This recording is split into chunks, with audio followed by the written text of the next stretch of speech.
जय हिंद दोस्तों। चलिए दोस्तों बात करते हैं इस एक और क्वेश्चन के बारे में। इस क्वेश्चन में एग्जामिनर ने कहा है आप borrowed a loan from B at 8% simple interest for 2 year and repaid the loan with the interest totalling 191864 the amount of loan taken by ए।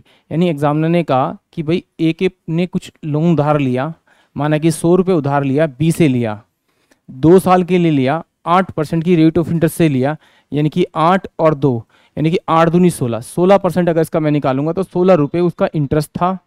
और at the end of 2 year उसने जो total payment किया interest plus का amount यानी 116 rupees का amount payment किया। अगर आप पेमेंट करते हैं तो जो टोटल पेमेंट है वो 116 नहीं है, वो कितना है आपका 19186 और 4 है।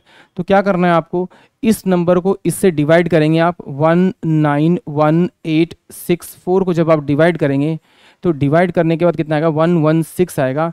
इसको क्या करेंगे आप, किससे मल्टीप्लाई करेंगे आप, 1 से मल्टीप्लाई करेंगे तो 116 से जब सॉल्व करेंगे तो ये 5 आएगा और ये आपके पास कितना आ जाएगा आपका, ये 7 आ जाएगा। 8 उतारेंगे तो 6 से जाएगा ये, तो 16 6 96 और ये आ जाएगा आपका 6। तो इसमें सॉल्व करेंगे तो आपका कितना आएगा आपका ये 2 और ये कितना आएगा 6। यहाँ से 6 उतारेंगे तो फिर आपका जाएगा 5, तो 16 पंजे 80 और ये हो जाएगा आपका 5।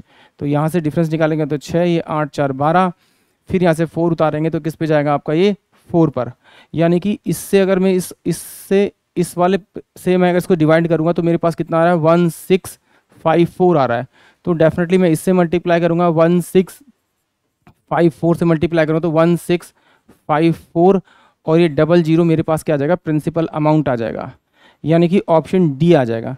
बट कभी कभी क्या होता है कैलकुलेशन टफ होती है, बट अगर आप अपना माइंड यूज़ करेंगे तो आपको उस क्वेश्चन का ना आंसर ओरली मिल जाएगा। जैसे कि यहाँ पर देखिए मैंने यहाँ माना था कि 100 रुपये था तो 16% इंटरेस्ट के हिसाब से 16 हुआ है। जब इन दोनों को मैंने डिवाइड किया या मैं डिवाइड करूँगा तो मुझे पता है या तो मेरे पास में एक जीरो और आ जाएगी या 2 जीरो और आ जाएगी मल्टीप्लाई करने पर, इसको मल्टीप्लाई करने पर। या फिर ऐसा हो सकता है कि भाई जीरो ना आए, तो जीरो ना आए तो बट ये तो मुझे पता है कि फिक्स 2 जीरो तो आनी आनी है उसमें। जब लास्ट में 2 जीरो आनी आनी है तो मैं क्या करूँगा, देखूंगा कि ऑप्शन में क्या 2 जीरो है, इसमें तो 1 जीरो है, ये हो ही नहीं सकता, इसमें 1 जीरो हो ही नहीं सकता, इसमें जीरो है ही नहीं।